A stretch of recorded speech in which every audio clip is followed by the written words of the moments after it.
আজকের ভিডিও আমি আলোচনা করব Ayushman Bharat form fill up কীভাবে করবেন। আপনি কোথাও খুঁজে পাচ্ছেন না, আপনি পেরেশানির মধ্যে আছেন, সেই জন্য Ayushman Bharat form fill up করার জন্য আপনাকে কোথাও যেতে হবে না। আপনি সিরেফ আমার চ্যানেলটি ফলো করবেন এবং ভিডিওটা শেষ পর্যন্ত দেখতে থাকবেন, তারপরে আপনাকে স্টেপ বাই স্টেপ বুঝিয়ে দেবো। সেই জন্য আপনাদেরকে অনুরোধ করব ভিডিওটি সম্পূর্ণ দেখার জন্য। যিনি আবেদন করছে আবেদনকারী মৌলিক বিবরণ, তার আধার কার্ডের নাম্বার লিখবেন এবং আবেদনকারী নাম্বারটা লিখে নেবেন।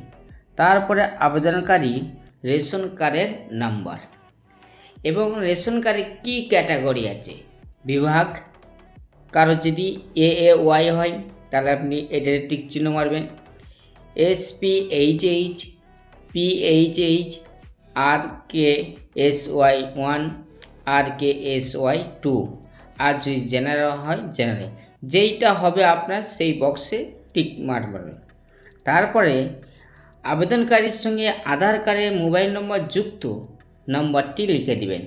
তার লিঙ্গ কী হবে, পুরুষ না মহিলা বা অন্যান্য, যেইটা হবে সেইটা আপনি টিক বক্সে দিয়ে দিবেন। তারপরে আবেদনকারীর জন্ম তারিখ আপনি আধার কার্ড দেখে দেখে তার জন্ম তারিখটা বস করে দেবেন। এরপর হচ্ছে আবেদনকারীর সম্পূর্ণ ঠিকানা, বাড়ির নম্বর, রাস্তা, গ্রাম আর ওয়ার্ড, আপনি প্রত্যেকটা এখানে সম্পূর্ণ ঠিকানাটা বস করে দেবেন। এরপর চলে আসুন জেলা, আবেদনকারী কোন জেলায় বসবাস করছে জেলার নামটা লিখে দিবেন, ব্লকের নামটা লিখে দিবেন, গ্রাম পঞ্চায়েতের নামটা লিখে দিবেন, পরিবারের প্রধানের নাম, যদি আবেদনকারী নিজেই প্রধান হয় তাহলে তার নামটা এখানে উল্লেখ করে দেবেন। এরপরে মোট পরিবারের সদস্য সংখ্যা, ওই পরিবারের মধ্যে আবেদনকারী পরিবারের যদি 5 জন সদস্য থাকে তাহলে আপনি 5 লিখে দিবেন, 4 হলে 4 লিখে দিবেন। এরপর লিখবেন আবেদনকারী প্যান নম্বর, প্যান নাম্বারটা দেখে দেখে বস করে দিবেন। তারপরে আছে যদি 18 বছরের বেশি বয়স হয় তাহলে কি করবে, তার এফিক নাম্বার বস করে দিবেন। এসি নাম্বার, এসি নাম্বার বলতে বোঝায় বিধানসভার নাম্বারটা বস করে দিবেন। তারপরে পার্ট নাম্বার বস করে দিবেন, সিরিয়াল নম্বর বস করে দিবেন। এরপর আবেদনকারী বিস্তারিত তথ্য, মানে স্বাস্থ্যসাথী বিস্তারিত তথ্য, স্বাস্থ্যসাথী কার্ডে 17 অঙ্কের নাম্বার আছে, সেই নাম্বারটা আপনি বস করে দিবেন। এরপর হচ্ছে যোগ্যতার পরামিত সম, মানে যদি আপনি গ্রামে বাস করেন গ্রামীণ এলাকার জন্য এই অপশানগুলো আছে।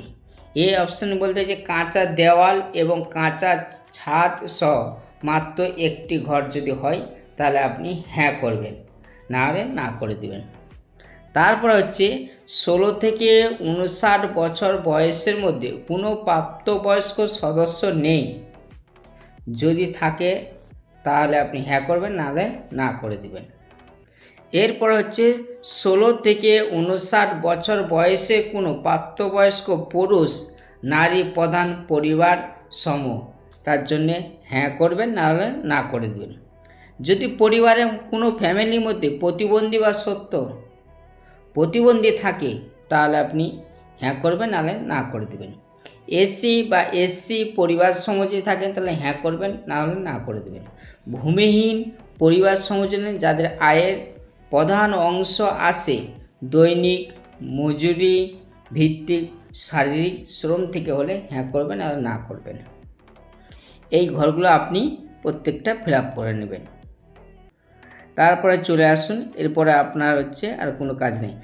তারপরে হচ্ছে আইটেম মানদণ্ড, মানে এখানে বোঝাতে চাচ্ছে যে পারিবারিক আয় বছরে 8 লক্ষ টাকা যদি হয়, আপনার বছরে সারা বছরের মধ্যে যদি 8 লক্ষ টাকা আয় হয় তাহলে হ্যাঁ করবেন, নাহলে না করবেন। পরিবারের কোনো সদস্য কি আয়কর প্রদান করেন, পরিবারের সদস্যর মধ্যে কেউ যদি ইনকাম ট্যাক্স দিয়ে থাকে তাহলে আপনি হ্যাঁ করবেন, নাহলে না করে দেবেন। তারপরে বলছে SIR 2026 ভোটের জন্য ASDD তালিকা পাওয়া গেছে, যদি পাওয়া যায় তাহলে আপনি হ্যাঁ করবেন, নাহলে না করে দেবেন। SIR আপিল মুলতুবি রয়েছে, তার জন্য হ্যাঁ করবেন, নাহলে না করে দেবেন। মুলতুবি মুলতুবি CA আবেদনের জন্য হ্যাঁ করবেন, নাহলে না করে দেবেন। তারপরে অন্নপূর্ণা যোজনা উপভোক্তা তালিকা থেকে বা উপভোক্তার নাম মুছে ফেলা হয়েছে কারো, যদি হ্যাঁ হয়ে থাকে তাহলে হ্যাঁ করবেন, নাহলে না করে দেবেন। ব্যাস, এরপর কিছু করার দরকার নাই। আবেদনকারী ঘোষণা ও সম্মানিত, তারপরে আপনি এই বক্সে টিক মেরে দিবেন, দিয়ে আবেদনকারী এখানে স্বাক্ষর সই করে দিবেন। তারপর আর কিছু করার না, বাকি কাজ অফিসের মাধ্যমে করবেন। যদি ভিডিওটা ভালো লাগে আপনার চ্যানেলটি সাবস্ক্রাইব করবেন নেক্সট ভিডিও পাওয়ার জন্য।